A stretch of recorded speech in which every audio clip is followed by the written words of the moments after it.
Leo tugenda kikuba paka ku gym. Aina kukwata mu 2 months. For the love of cars.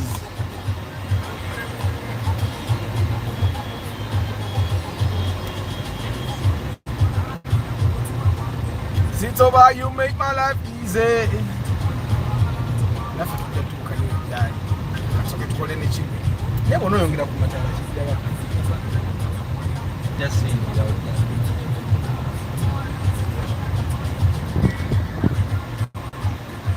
Today we are enjoying the view of Bombo Road wadekajamu ko Mukaga nkamanyi na yakazikiza yakatukwata we mbasibulira. For the people that don't know, that is Bible House. Mujukira kali ka Bible House akali ngiriye manju abasajja beyiyemu oguzimbe asajja beyiyemu oguzimbe bagenda kukoliranga mu kibanga. You cannot sell Bibles in that entire building.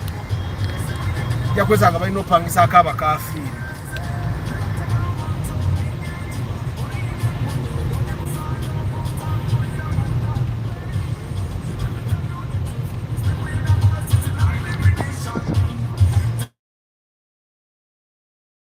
Patrick Rio Poultry Farms, John Amos, Luke Briget Kakai, Kabali Moses, Muse Masadam, Louis, Steve Barrow, Stephen Barunji, King Daniels, Danny Okeni, Albina Olak, Bukenya Abi, Mugisha John, Ingenia John 247, Ronald Mucho VIP guys, Mutuke Musasue ya Kasete, Mubiriba VIP bange, Naro, Samuel Namisi. And of course Vinicats mwasibye mutya muli bulungi. Today is a Saturday. Eno je mulabe watali jam tali eno kati ali eri je tulaga mugenda mulaba nyizo oyinza nomuva ako nogenda notandika noli akataka, but we are going to see. Today I'm going to upload for you the sample video of my weekly round-off show. I'm going to be doing a weekly round-off. Musiye motoka, I'll be sharing with you news, developments and all that. I'll be sharing those things with you every Saturday. And of course, if interviews happen, they will also happen. But I'll be strictly sharing the news in the car space. Mujidinde ngenda uploading a little sawa. Paul Sema, what's up? Goreti nachi into Gambotia. Today's your first time to be here on Saturday. You're welcome. Tujja kubanga unaron. Tuserete because tubadde twakamarok shooting. We had to edit. Ebyo mubimanyi nga bwe bibeera ate show developing, we are creating the skeleton.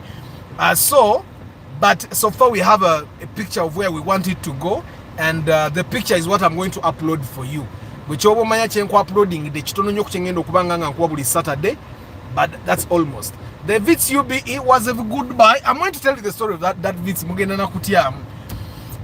Bwe mbadde ngamba gamba, some of the things I tell you are it's live examples, but I'm going to be sharing that story of the Vitz later. Mutegere wajenzija some of the experiences I share with you. But yeah, today is just Saturday Convo. Later chibozi tobuza bibuzo. Guys, emotoka eyo girabe yegenda TX mu petro ya rais osano jifuna milioni 12 13 mu diesel ya bay. Eyo petro eyo TX ando jajifuna mu petro ngalinga 2.7 ingirako mu 13 ebenywa na yere of course 2.7 ebenywa nga radius, and some of you guys know the radius, right? Yeah, but and then there is this kaka here that I don't really like. I don't feel like it's worth the money. Akakatuli maso ukagule milioni 3.5 kalinga kibatu kanebalikirawo nokukola. And then there is a car that confuses me. It confuses me a lot, the Paso City. I don't know whether I like it, or sometimes I find it in white and I really like it. It looks nice. And then other times I find it like there in blue. Simanchichefana oba nunji oba sin nunji. I don't know what to think about that car. And then the car that is pulling in front there, jebaita Volvo, the safest car ever. Boboli mubedengo inamu kusente nga abana bo mama bwe yabavuga atero genda mu kyalo nabo. That's the car you should buy for them. You can buy them the XC50, XC90, or you can buy them the sedan. They have a lot of models there. They are cheaper to buy, cheaper than those SUVs there. But that's like the safe car. It can roll over. ne muvamu nga muli balamu. After the cafe on Pearl Magic, right? Yes, travel live vlog. Cafe bachaji damba jiraga some, I think Tuesday mornings. Yeah. Wajirabe travel live vlog. Nenge vera you. And then guys, recently I've seen a lot of people that are interested in buying a chigege. Mwagala kuyingira business ya taxi muyingire naye yingira yongo omanyi bwe bigaana. Like I have one person that entered the chigege business determined ngagamba Arthur, I'm buying this first chigege. If it works out, I'll buy another one. If it doesn't work out, I will say it did not work out and let it go. And good enough, things worked a little bit out for him, and he bought another one. And atene enedaje twaguze UBE teya chokola namu yadde somehow omukisa gukwatira when you go all in. Yeah. So the video I'm uploading today, the one from the show, the weekly roundup, is going to be on crossover SUVs. Nemwe bwe batadde fenna lwaki sigenda nempita mu Katanga nemekwesiba eno kubeno nene Katanga naye wamanyi okukwata ne wagaana okutambula naye kangende gye mba mpita. And then the Aqua is there. Somehow I think the Aqua is not worth its money. Bagitula million 36 that's a lot of money. Kaka akabulu, but it saves fuel. Guys, I'm seriously considering the hybrid. That's a risk I'm going to take. I'm going to take the risk. Frederick Chechiriwo oli said the Kenya Abbey nabadde sikubuuzizaako nsome comment. And yeah, so the Vitz we bought twagiguladde yesterday. We bought it. Did you buy it? Yesterday was Friday. We bought it on Thursday. Yeah, I think we bought the Vitz on Thursday, and we bought it. It's like the first Vitz we saw. Now, I know the owner of the Vitz. I know the person that.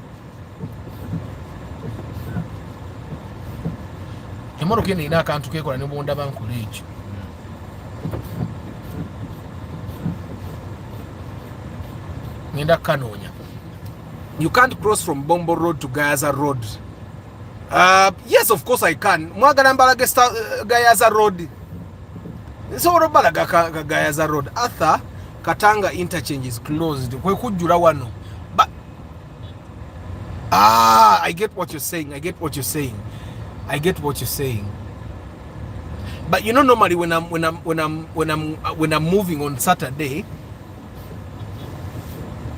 When I'm moving on Saturday, I don't actually use Bombo Road. There is a lot of jam in Kagoma, Maganjo, Kawanda, and even Matuga itself. There is a lot of jam. So normally, especially when I have my kids with me, ngenda nempita Chitezi. Terrible road, but sometimes you get home earlier than the people that. Now I realize I should have gone straight. I use the Chitezi. You get home faster than the person that used the main road. Yeah, neka trabije tugwira. So today is Saturday, guys. It's the evening. Normally Saturday mbadenga I fail to come for the broadcast. Na yo lwalero tubadde ntubera. After I open my eyes, now I'm in deep love with cars, and soon you'll lead me to the vehicle of my dreams. Amina Frederick. Everyone should buy a car. Ataina moroka gula yemu aine emu gule eyokubiri aine ebbiri gule eyokusatu agamba guno omwaka we tukoma okitegeera emoroka zibeerewo.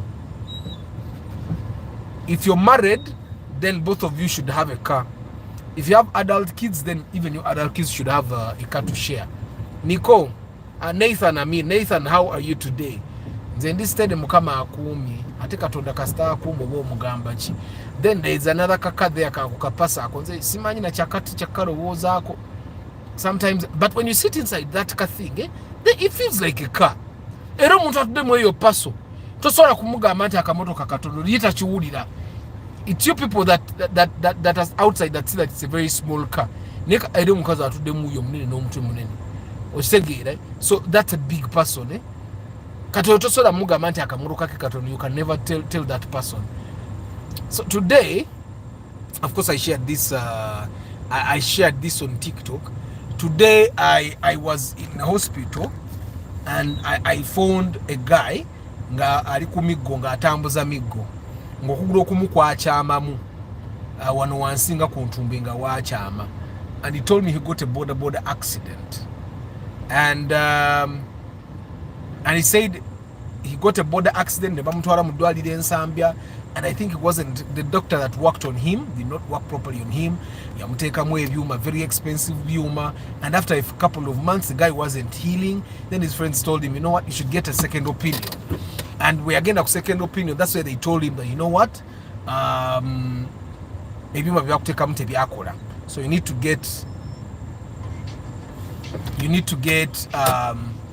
get them removed. So he went and got them removed.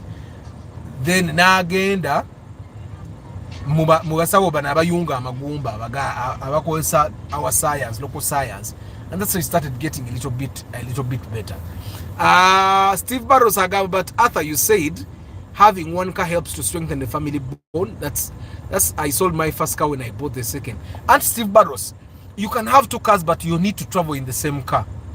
It's only under emergency situations where your madam should be driving a car themselves.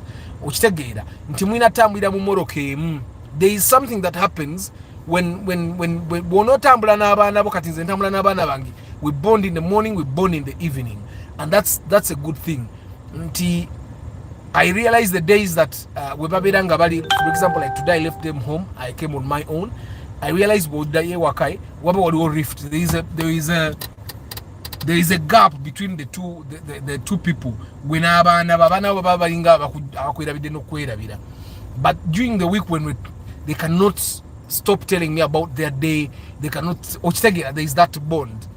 And then I realized that families where the man has their own car and the wife has their own car, it becomes a responsibility after some time, because it's all literally like everyone can manage life on their own. And yeah, guys, this is the moment where you realize you made the wrong choice by turning right. I should have stayed on this. I should have probably gone it would have been a better road.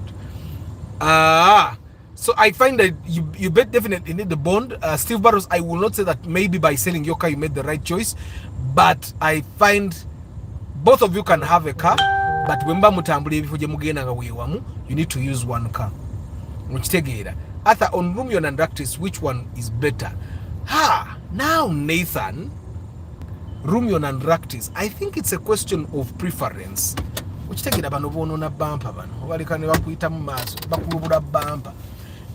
Rumion and Ractis, it's a question of preference, I think, yeah? Because the Rumion is roomy, like the word. Rumion is roomy. The Ractis still feels okay. I've driven both cars. The Rumion feels big. So if you want a car that gives you more space when you're seated in there, a car that gives you a bigger boot, a big, considerably big boot, that's the Rumion for you.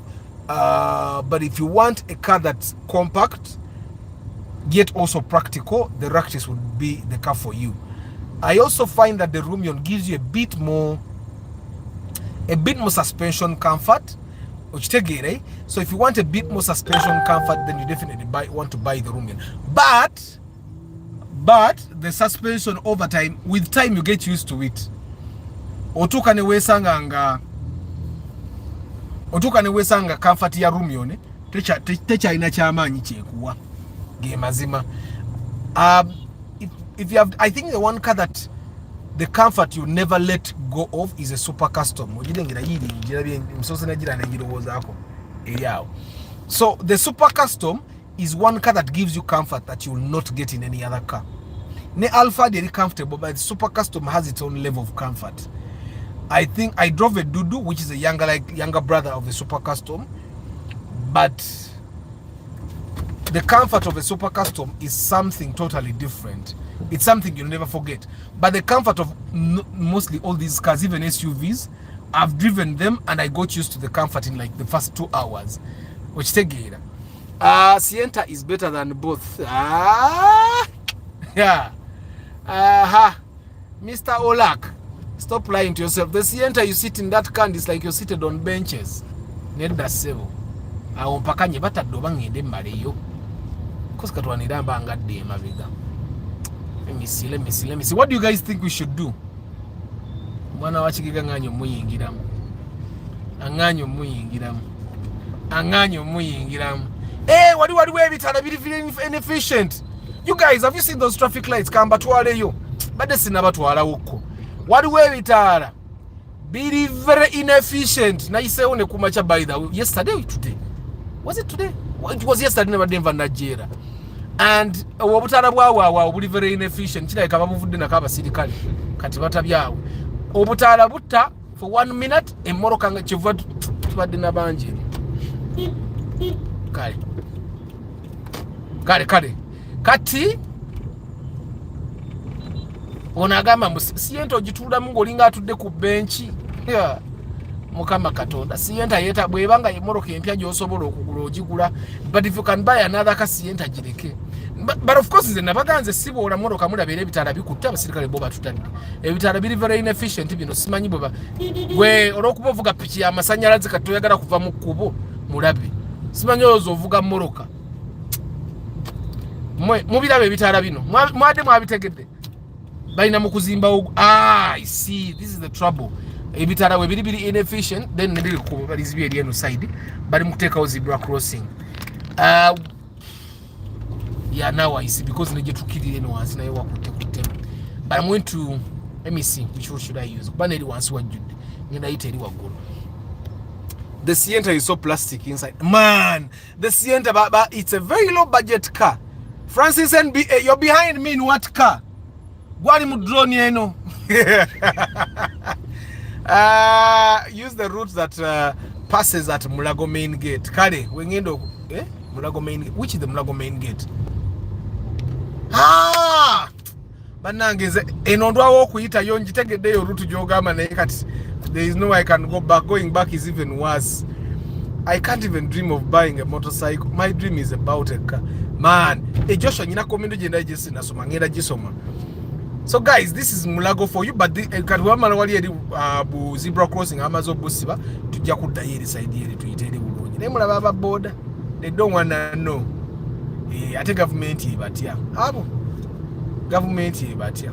And I find that the government is right to fear them, because it's like the only employment avenue for any person that has failed to get employment anywhere.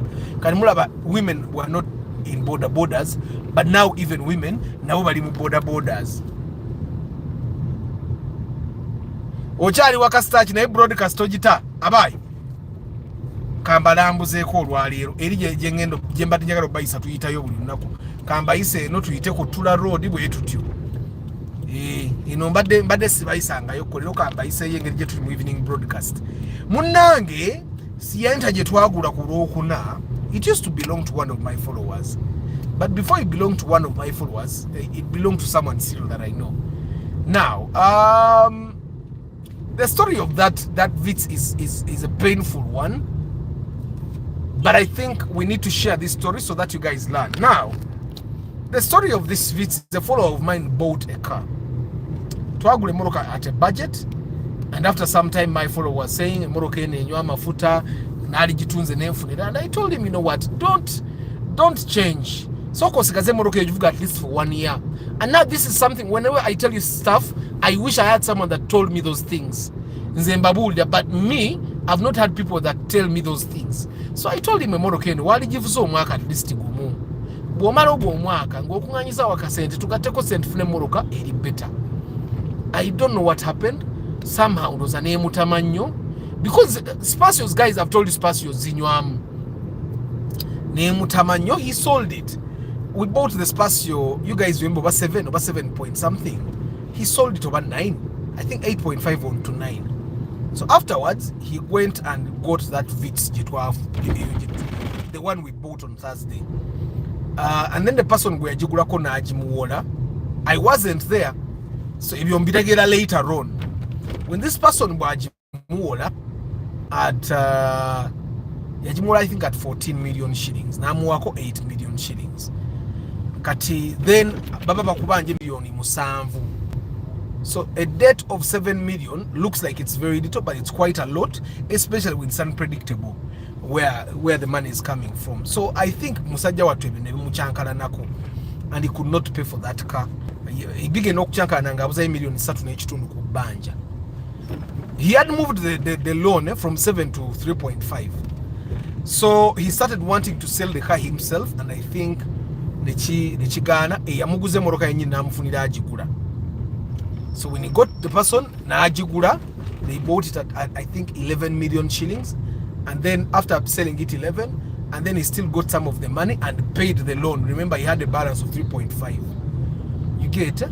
So the person, that follower of mine, still is in that situation. Katiao from 11, katiaba inawe million munana chitungazi yatandika na zoruli ochitege, right? So I don't know aizo baya funje moroke ndala, but normally guys, when we buy a car together and you call me and you tell me, Arthur, I'm having this challenge, bonkubira no ngamba you have a challenge, just understand that I'm one person that is outside your situation, so I'm seeing everything with an open eye. I'm not involved emotionally, so every advice I'm going to give you is going to be strictly rational. I'm trying to make sure that you make the right decision. So when I told him to drive the other car for like a year, and then the other thing, guys, I've told you this time and again, guys, don't spray your cars.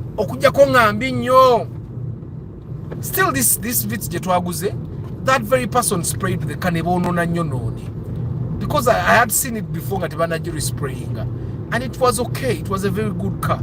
Neighbor na abana bagolola moroka bagolola bubi. They don't have mathematics. They don't have methods that are neat. But we bought. It was still a good car, because when I met with this person to inspect, when we saw that car, the person yagamba ayagala $1,10,000 na nyabya amangu mangu bweziba za cash. And netugenda tulabe moroka twalabe moroka nga mmeka. Twalabe moroka nga Messi. Twalaba bakuli nakawa. Twalabe moroka nga 5. Now all these cars were ranging between 13 to 15. And they were all Vitz 1 liter. Ngeyo yenyini. But they were all between UAZ, UAY, UAU. We saw a UBC, which was also a 1.3 liter. Na yenga bajigamba $1,15,000. I think it's a Clavier. Then we saw another Clavier, which was silver. The Clavier chemanje njogera ka babiri ndaka omujimanyi ya green. UBC. Then we saw a UAY 1.3 Clavier still. Anti abatamanyi Clavier. Clavier is the UK version of the Vitz, or the European version of the Vitz, yeah? They were all very good, but there is one thing that this car had that all those cars did not have. This car was clean. Which take it, eh? Now, a clean car, we want to ignore it, but a clean car is a sign of a car that has been taken good care of. Like the guys that have sat in my car, they will tell you, me, I wash my car every day. They don't bring a tambo in a car, but still I washed it. I washed it last night. I will still wash it tomorrow morning before I go to the gym. A car that is clean is sign of a well taken care of car, and we all want to buy a car that has been. If someone takes care of how the car looks, then they will definitely take care of how the engine is, how the gearbox is, the suspension. So basically, we bought it in the mipira ejema bega jiringe jigendo kugwako ngejomaso jo mipyanyo, but there was nothing to work on. Which take it AC bade yetaka refill na inga batukamba kuliko leakage. I think even the AC. But emoroka jetunga jitwasanze yabade ekola AC mu Vitz zonna zetwala yabade eri ku UAU, I think. UAU, and it was the one that was a bit clean. Nainga senders batandikidemu okusaba. And I think some of these cars butuzituka kaba broker bebabazirimu, and sometimes because ogenda mbibanda oyizo butasobola kulaba nanyini moroka, and that's a challenge. That's a very big challenge. Kangenemba ise tula manyiyo. Ngenemba ise hiyo vintage. Ujirabye, it's even left hand drive. Mujukira akamoroka kapani kako makarena batu abawangaza business yabwe. I hope it is developing them, because if the business itself is not upgrading, I don't know. because we might want to say that they are just conservative, but I don't think they are just conservative. JK ng'obulanye ennaku zino. Ng'obulanye tababanga bakulinyisa kati ng'oli ku ddala lya CEO. Oyinza okuba kati oli CEO nga tuyagala tugamba tuyinza okuloga. Naye ng'obuze nnyo ennaku zino oba obeerayo mu kamooli. Obeerayo mu kamooli.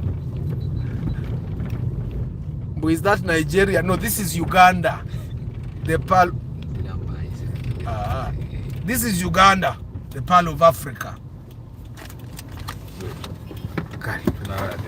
Dr. Kasure Matia, good evening. Work is tight in Bitegeira. Is the Vitz the Yaris this side? Yes, JK. The Vitz is also the Yaris.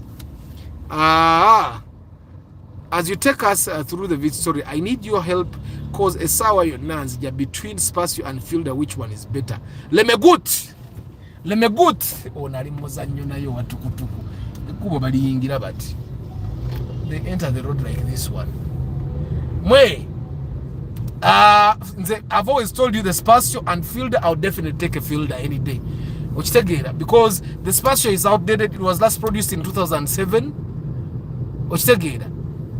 I would definitely nekamba twali paka mperero mbadde ngenda yita wano naye enwoli obuhampo obumalako emirembe bulungi katugende paka mperero. For the guys that don't know Akamwesi nga muwulira mpulire yiyo, I'm sure there are people that have not come to Akamwesi. Even me, I've been there, but I think the first time I was here twali tugula kigege and I was driving it. Twali tuzaawo kusasula sente za biki and I was driving it there, but I've not been there to eat life. I've not been there to eat life, but that's Akamwesi for you. The people claim that Akamwesi shopping mall was built with our COVID money, but I don't know. I just hear people saying we need someone to come and tell us the truth that why Akamwesi bajizimba ne COVID money. So let me go. I'll definitely buy the Fielder. I find that the Fielder will give you better experience. Also, Spio is very old. All the Spios you're going to be buying now are very old. With Fielder, you can get a car that is cleaner than a Spio. Yet all those cars are in the same price range. Please talk about the area. Just buy. Just buy. It consumes a liter will probably take you 5 kilometers, but it's a very good car. You can never spoil it. That's the one thing I'm sure of. Tosobola kuona na engineer sisi 13 ekyo Joshua deal kebere 207 tosobola kujonona. That's why the 207 ze ziri mu TX tezononeka eziri mu Regius tezononeka okitegeera kebere 207 biribina ish. And if you're buying a Harrier and fuel is not your issue, I really think you should be buying the 3000cc one. So let me good. You're welcome. You can come together to Nonye Moroka. Together Nonye Moroka.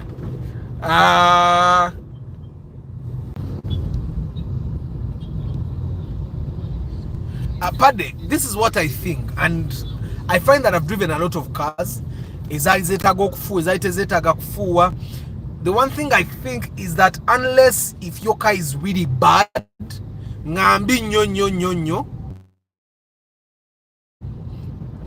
would be the best thing for you.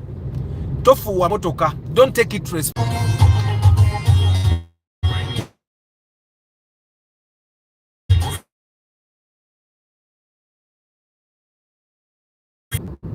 When I say don't respray your car, I'm not saying just don't respray your car. You can respray your car, but in my experience, I've come to realize that abana babafuwe moroka, they spoil them.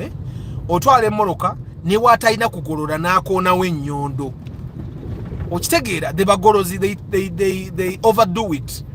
I find that that's the biggest issue we have with spraying our cars. These guys overdo it, and it's not a very good thing to overdo stuff. Kati, I find that if your car has a problem with the door, mubaraba basajja ba taxi eno bampisiza ne bampisa. Such stupidity on Ugandan roads. Kati ate aba taxi basobola okuyisa batyo. Owa traffic n'atakwata bona ayimiriza gwe. And they do that all the time. Abanga ina kyagoba nenga atalina kyagoba. So guys, me when I've seen it, eranze bulabe moroka yange. Ka scratch bwe kaba katono nkale kanga bwe kali. So if your car gets a scratch like on a bumper spray the bumper alone. This business of you thinking that if you go to spray the entire car, you'll get a cleaner look. Unfortunately, no. If your door is the one that gets a problem and you decide to buy another door and spray just that door. Just make sure they spray the color that is uniform to the one you have. And I find that one of the reasons why people have decided to respray the entire cars is because when these boys respray just parts of the car, then those parts look a little different from the other parts. So they think if I give this person to spray the entire car, then maybe they'll give me a uniform look. Then the trouble with that is that when you give this person to respray the entire car, then they bang even places they should not be banging. Okitegeera kati balina technology ajawulangi nga tebakonye boy baraba. Some things should just be left. I think I've experienced that a lot. That's why in the Morocco yango kujifu one wow. Another time that I resprayed the Corolla, I was forced by a traffic officer because the Morocco baji kuono oluji nengula oluji olulala nendulekako nga kale yawukana mukongo oluji lwali lwa silver, the car is gold, and I left that door there for a very long time. So the traffic officer got me nangamba tujja kukwata nti wabbe Morocco ba wabbe oluji. And that for me that was the trigger. That was the trigger of spraying my entire car. But I still wouldn't have done it. And still I still don't feel so happy about what they did. So when I say don't respray, that's simply what I mean. It doesn't mean everyone should not respray. They should. Like those lorries,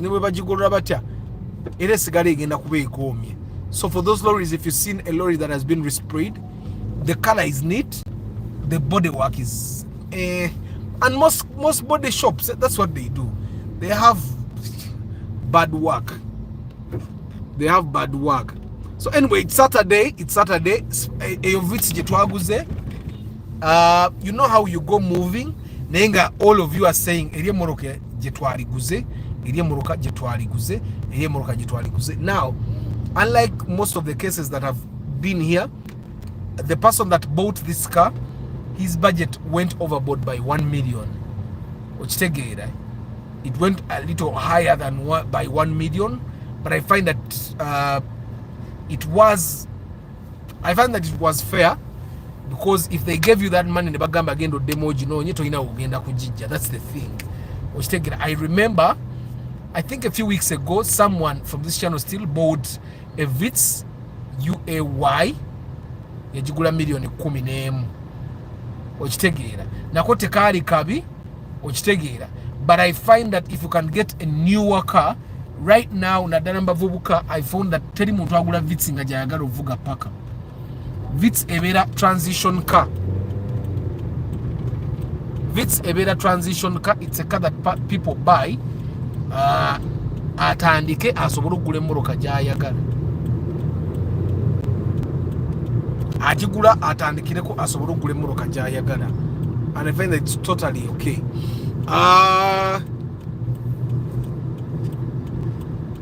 When was the last Vitz produced? Vitz are still being produced. There is even a Vitz at 32 million in the bond. You guys. Vitz bachazikola no dala. They are even the sport version. Rapakati Yaris they sing hopefully be sport. Bachazikola, some are bigger now. That's how they have gone on improving them. People in Kamoli are many. Komunjara James, what's up? What is today, Mr. Komunjara? Mr. Komunjara gambo ja MP2B ojoja laki moze chechiriwo.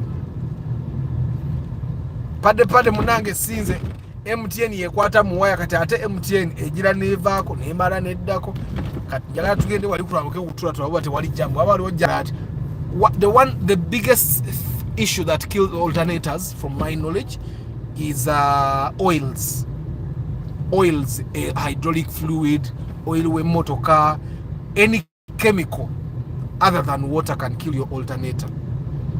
Any chemical other than water can kill your alternator. So you need to think, was the car repaired sometime? Did they work on a leakage? Ate tondo litigita. So you need to watch out on that. Any liquid that is not water.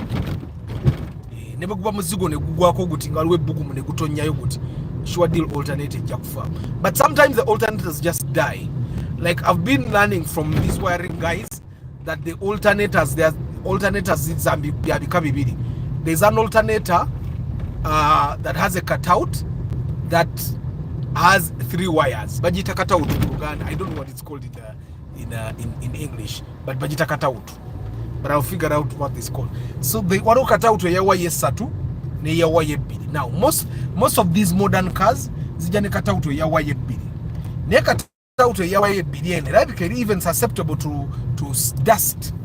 I don't know why bagamba zifanyo. Ere ya wire satu is the cutout that came with the older cars, the Ipsams, the Chibinas. You get it? That's the old cutout. Now that's something that we have to study as a country to love it. So just make sure nothing pours into the alternator.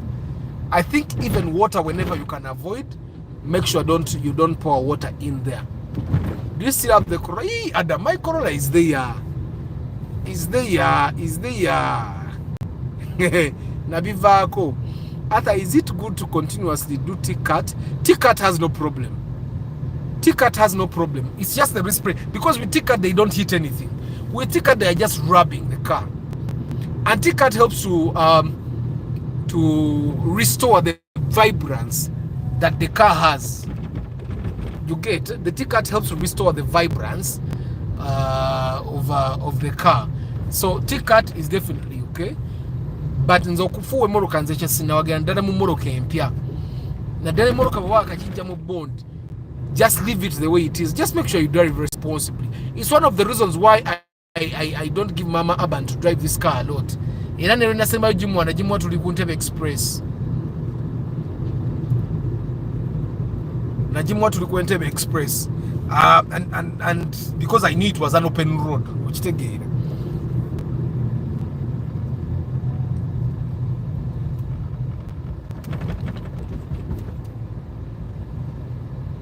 I had to know cutout in borders, not cars. Cutout mwerimu no. Mwerimu moroka ye yamake moroko. It's like a converter, I think. It's like a converter that converts the energy to go to the battery. Which take it. So if your cutout is faulty, then the car will not charge properly. The battery will not get to go. Jam. I don't know why. Kati wano wali omubbi wano. N'ababoda waka batudda okuboda nabo babbi. Aiden, I still have the Corolla. Jeri nyonyo nekuba tesikyatunda.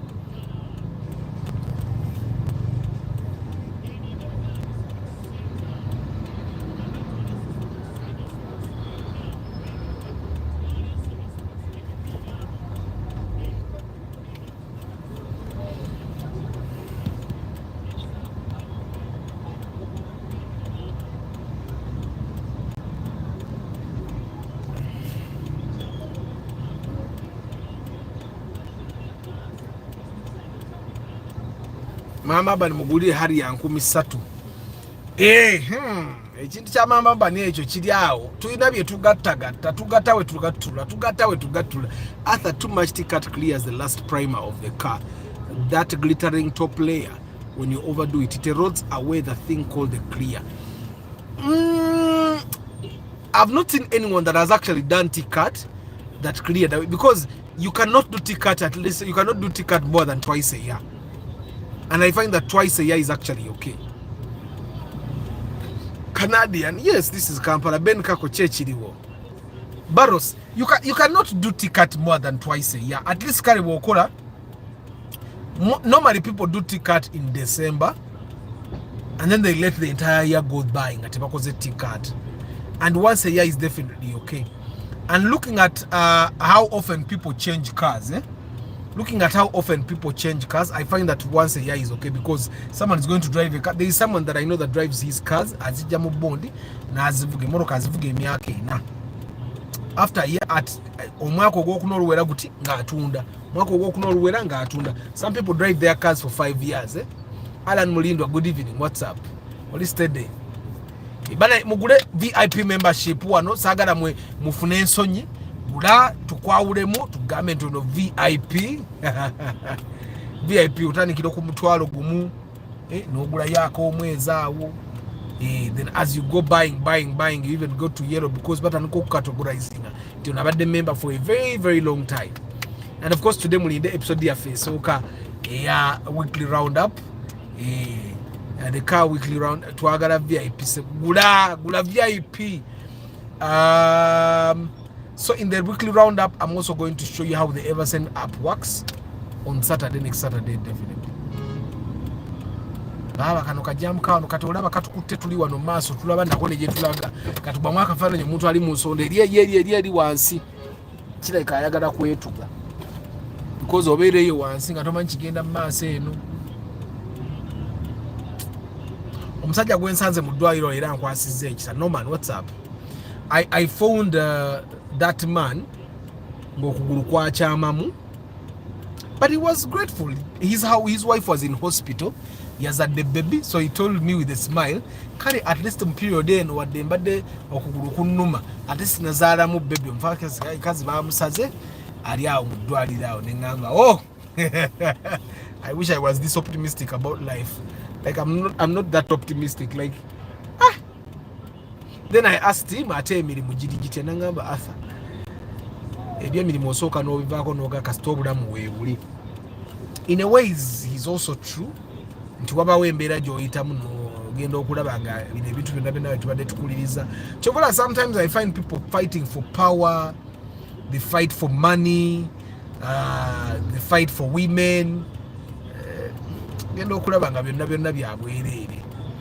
Tukitegeera tulina kusaba busabe Mukama atuweeki, atuwa obulamu tubeerewo nga tuli balamu. So for the guys that don't know, kano kajamu ke bayita ak'okuttaano, ova kulya ettula kakwata n'oyagala n'okukyuka, kakwata n'oyagala n'okukyuka. Aguminitwe River, how are you? Hey, how is that place where you are? Hey, oli steady nnyo batutadde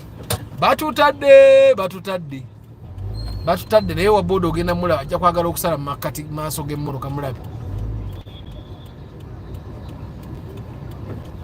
I tell you, the guy I found in the hospital told me he is now scared of border borders. He even said, I don't even know if I'll sit on a border again. Labono waka gari anonya wanyigirira nsi nti ab'emmotoka muvuga bubi.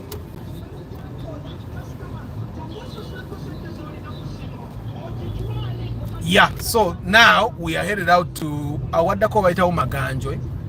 So guys, ngenda mu gym katikati, ngenda nkola eddakiika nanga Chris Fitness bwe yaŋŋamba nzire ewange nga kyekyo steady nnyo. So gendayo konkwata eddakiika ngaana naye gyendaga kajjamu sike kanju mulowooza eyalivuza akatakata singa.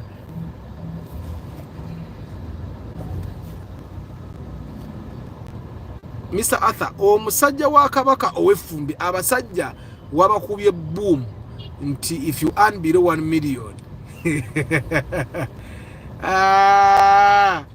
Man, omuntu wa million emu ng'olina emmotoka ze simanyi gemazima. Simanyi olina okuba nga olina ewalala wojja ssente ate zirabirira emmotoka. That's the one thing I've realized. Let me concentrate a little mulire ku music. Wano awantu wano olaba akakubo kafunda, ababoda bangi, ab'emmotoka nabo bano balininga ne babanoonya be bayisiza kwegamba wano concentratingamu.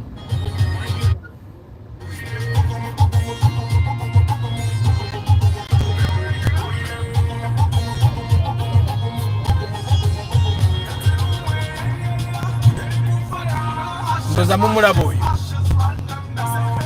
kati oba abasuubira ffe tulage wange eri waliyo akatale.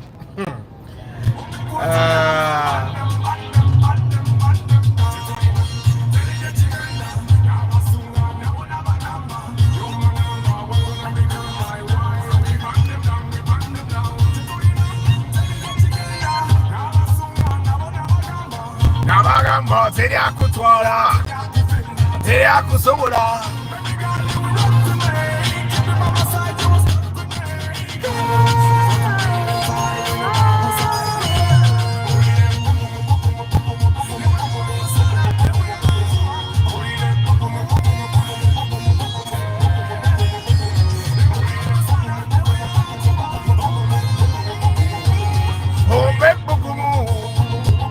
You give me one baby girl. Yeah, yeah, yeah. Oh, baby,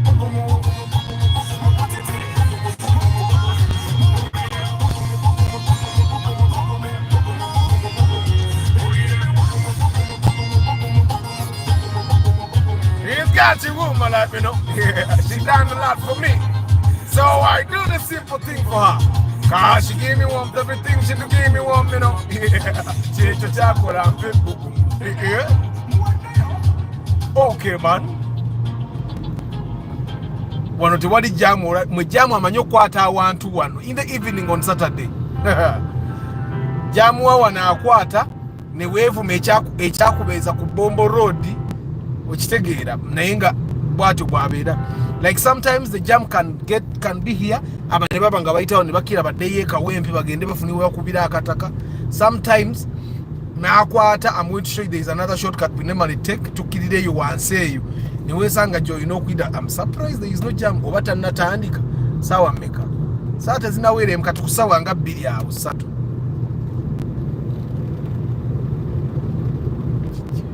Kusawa 2 ne sawa 3 awo jam agenda kuba akutawo. Jamu akwata waliwo jamu yatukwata ono paka sawa nga 8. I don't know what was happening. Jamu natukwata netukola netuke wakasawa 7. We actually ended up going zona nga zijjudde moroka nga tezivaayo. Kale ngenda kusoma comment ezo nazo nga sinabasula okusibula kunaatera okutuuka. Okusibula kunaatera okutuuka naye ngenda zisoma zonna. But the view is nice for you guys, yeah? You would not even think this is Uganda, the Uganda we know. Like when you reach places where there are lights, eh? When you reach places katika jamu kana atira okutandika. Naddala ffe ababeera mu layini.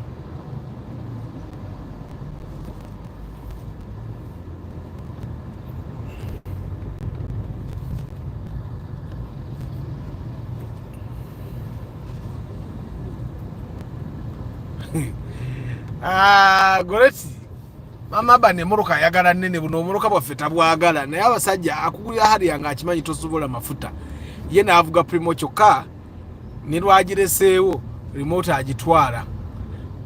Goreti you'll be surprised mama bane zine moroka entono tazaagala ayagala zire moroka ng'agivaamu n'agivaamu. Era for her she's happy ne bwana abagivugamu omulundi obanga agivuga ku kyalo naye nga agimanyi yange nene eri awo.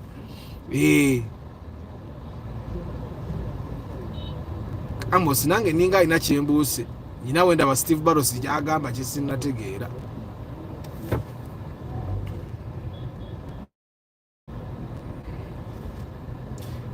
Pale blue dot it says jamu yakwatirako enaalya n'otya. Naye wano wantu wano si jamu ono ne munaku za bulijjo wano wootambudde. Kadate pade this road on Saturday jam is the worst. Jam is worse on Saturday. Jam is worse on Saturday, but today there is no jam. Ate nga naatera obbasiibula mulowooza ka broadcast katumaze akaleero kalaikanga akatumaze. But life is like that. Ogamba story ya guy weddwaliro nkutegedde kati Steve Barros. Story ya guy weddwaliro man. Ebiseera mtu bira n'ebintu etulowooza nti bimataringa, but still ngambye one thing that makes him happy ayina emmoroka ye. So still he can drive. Of course the leg that got affected is the left leg. Batundawo empuuta ewooma. Awo empuuta ewooma eyaawo bannange nali njiriddeko very good mpuuta. So ayina primo ye gy'avuga gy'atambuliramu. But I can only imagine what people go through after they have gotten accidents. Like a border accident can cripple you for like a full young atoina chokola. Which take it. The people that would probably not be so affected by that accident would be software developers, the sciences, abakolera ku internet, tule wakana akola ebintu. But some guys, emirimu ejaffe gya kuyiriba kati ogenda nange novuga emmoroka yo boda n'ogivaako. Kati nze byemu ku bintu ebinzija ku boda kuba emirimu gyange gya kuyiriba kutambula nenvugawo neŋŋaaka nvugewo mutonzi waffe yasalawo kubanga boda eyo giraba wadde mutonzi yasalawo.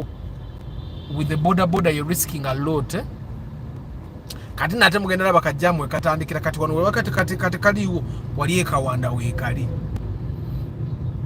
Wali ekawanda kati kukuba weekali. Ate nga kangi.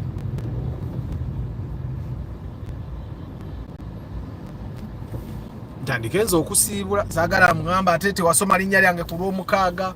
Patrick Rio Poultry Farm, John's Info Kariegire, Amos Luke, Brigitte Kakai, Kabali Moses, Mose Masadam, Louis, King Daniel, Steve Barrow, Stephen Barunji, Danny Oken, Albino Olak, Travel Life Vlog, Bukenya Abi, Mugisha John, Engineer Joshua 247, Ronald Muchwa,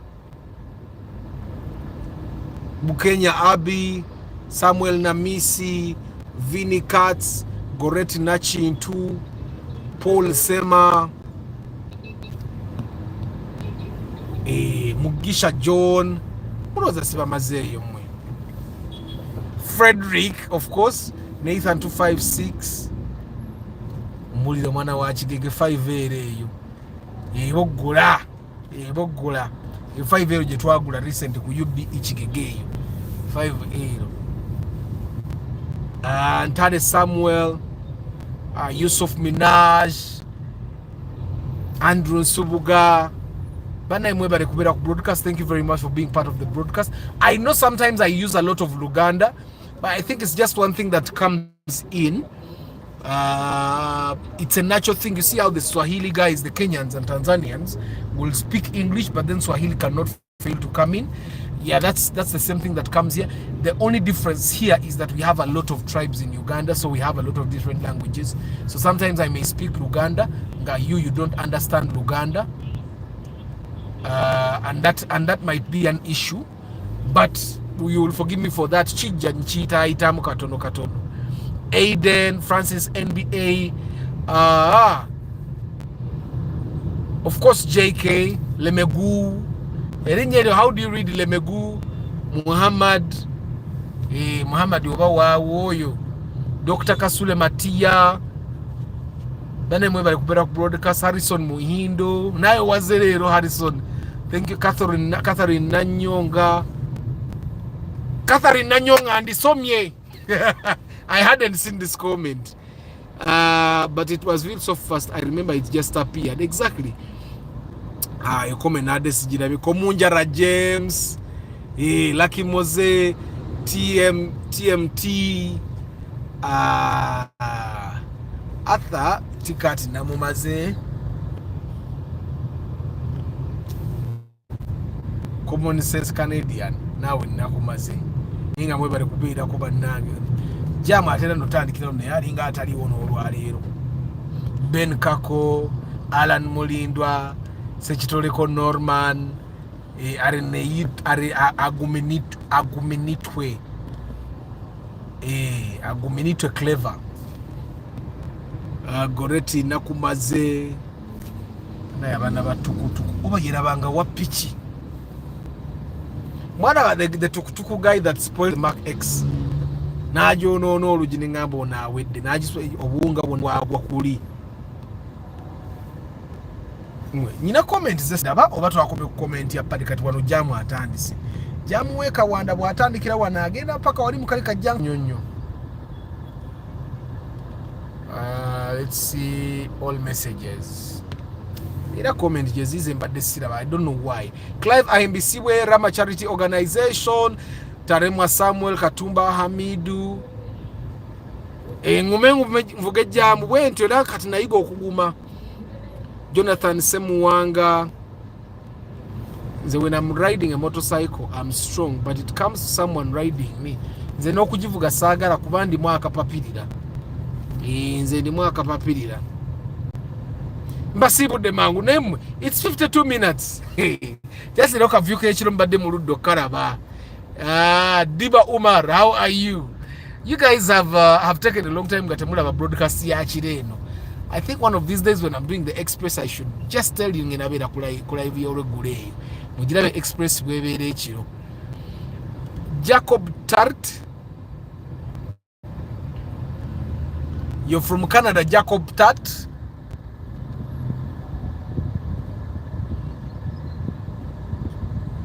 Wakati mzora tukali wabera wekizikiza ate ngenda ko mu gym bemu eddakiika nga gaagaana kasita saawa zikyaliemu so that my body relaxes. My weeks are very hectic these days. Mwakigiga barakaki afuna basaabaze kale katuvuge tuti emabega wange Arthur Primo Corona Corolla Vitz, which is better? Primo is a Corona, so there is a Corolla. You're comparing three cars, right?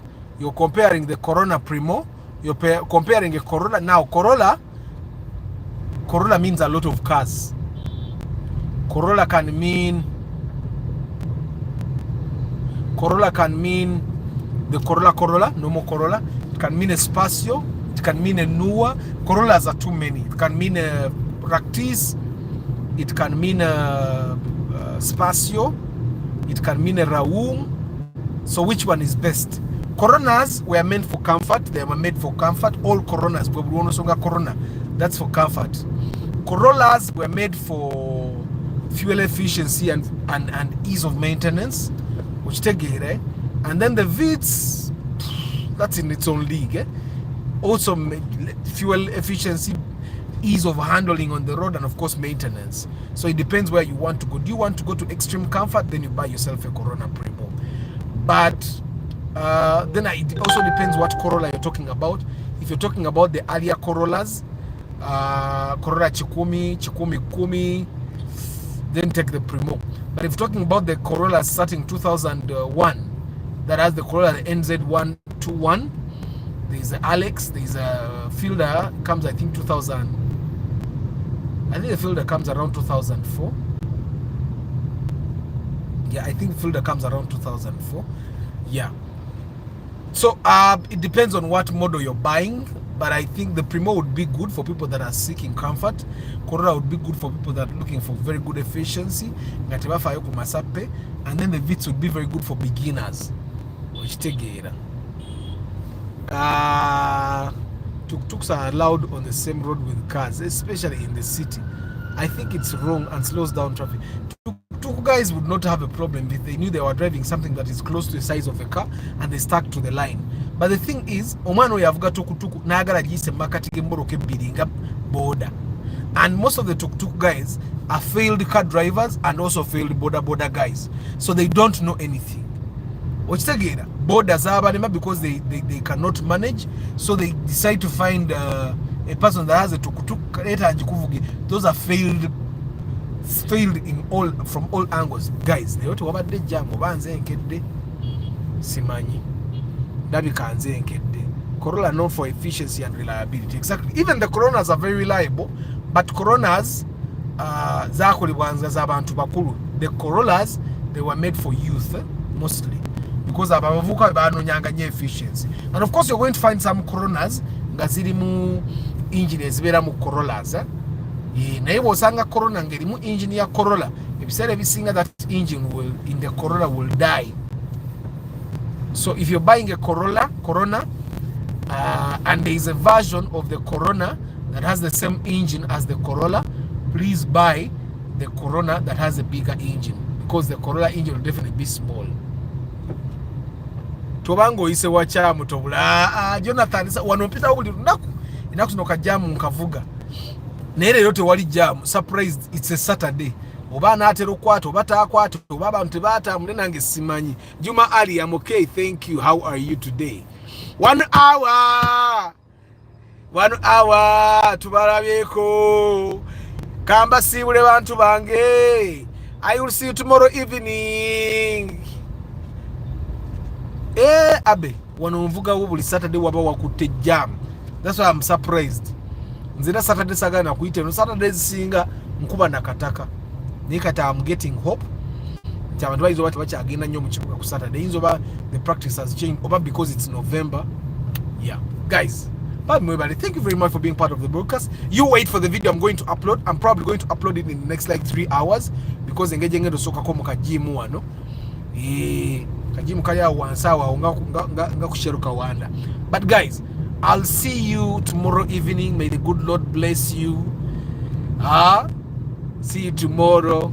Arthur, stop crying. There is no jam on the road. Today the road is free. I'm crying jam from the past. Guys, bye.